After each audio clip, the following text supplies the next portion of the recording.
Hello friends, welcome to Jeevanya's kitchen. Friends, இன்றைக்கி நம்ம வீட்டில் இட்லி தோசைக்கு மாவு இல்லாத நேரங்களில் சட்டுன்னு ஒரு 10 நிமிஷத்தில் செய்கிற மாதிரி ரொம்பவே இன்ஸ்டண்ட்டான நல்ல மொறுமொறுப்பான ஒரு தோசை ரெசிபி எப்படி செய்கிறதுன்னு பார்க்க போகிறோம். இதுக்கு ஹெவியாக சைடிஷ்லாம் தேவையில்லைங்க.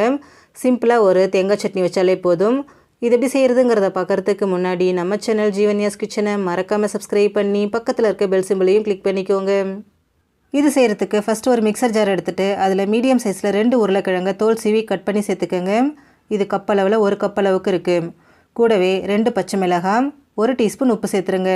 சேர்த்துட்டு இதை நல்லா நைஸாக அரைச்சி எடுத்துருங்க. அரைச்சி எடுத்ததுக்கப்புறமா இதில் 1/2 கப் அளவுக்கு ரவை சேர்த்துக்கோங்க. வறுத்த ரவை, வறுக்காத ரவை எது வேணாலும் சேர்த்துக்கலாம். கூடவே 1/2 கப் அளவுக்கு தண்ணி சேர்த்துருங்க. சேர்த்துட்டு திரும்பவும் இதை நல்லா நைஸாக அரைச்சிருங்க.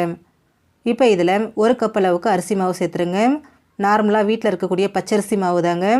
கூடவே 1 கப் அளவுக்கு தண்ணியும் சேர்த்துட்டு திரும்பவும் இதை நல்லா அரைச்சி எடுத்துருங்க. நல்லா ஒன்று சேர்ந்து வந்திருக்கு பாருங்கள். இதை நம்ம தனியாக மிக்ஸ் பண்ண வேண்டிய அவசியம் இல்லை. இப்போது அரைச்ச மாவை அப்படியே ஒரு பவுலில் சேர்த்துருங்க. பாருங்கள், கொஞ்சம் கூட கட்டிகள் எல்லாமே எவ்வளோ ஸ்மூத்தாக வந்திருக்குன்னு. இப்போ இதில் 1/2 கப் அளவுக்கு தண்ணி சேர்த்துக்கோங்க. நான் இன்றைக்கி மொத்தமாக 3 கப் அளவுக்கு தண்ணி சேர்த்துருக்கேன்.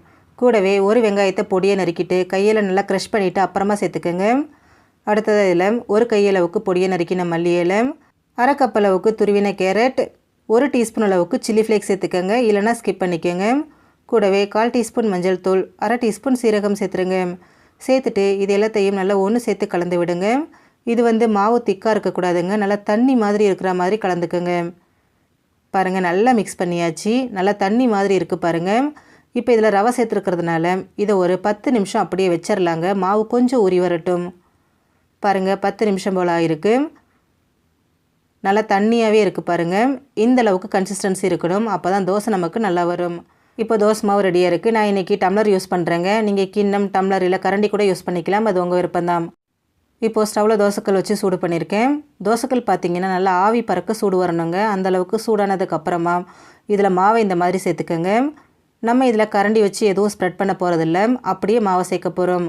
கல் நல்லா சூடாக இருந்தால் தான் இந்த மாதிரி மாவு தானாக ஸ்ப்ரெட் ஆகும். பாருங்கள், நல்லா ஸ்ப்ரெட் ஆகி வந்திருக்கு. நம்ம இதில் உருளைக்கிழங்கு சேர்த்துருக்கிறதுனால வேகிறதுக்கு டைம் எடுக்குங்க. அதனால் மீடியம் ஃப்ளேமில் வச்சிட்டிங்கன்னா அடியில் சீக்கிரமாக நிறம் மாறிடும், வேகாது.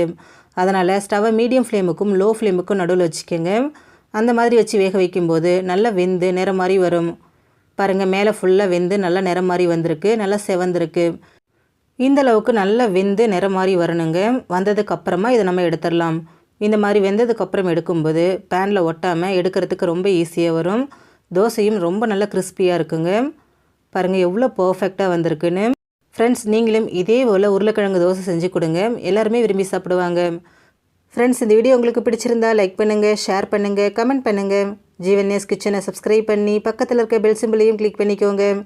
அப்போ தான் நான் போடுற வீடியோஸோட நோட்டிஃபிகேஷன்ஸ் உடனுக்குடனே உங்களுக்கு வரும். தேங்க்யூ.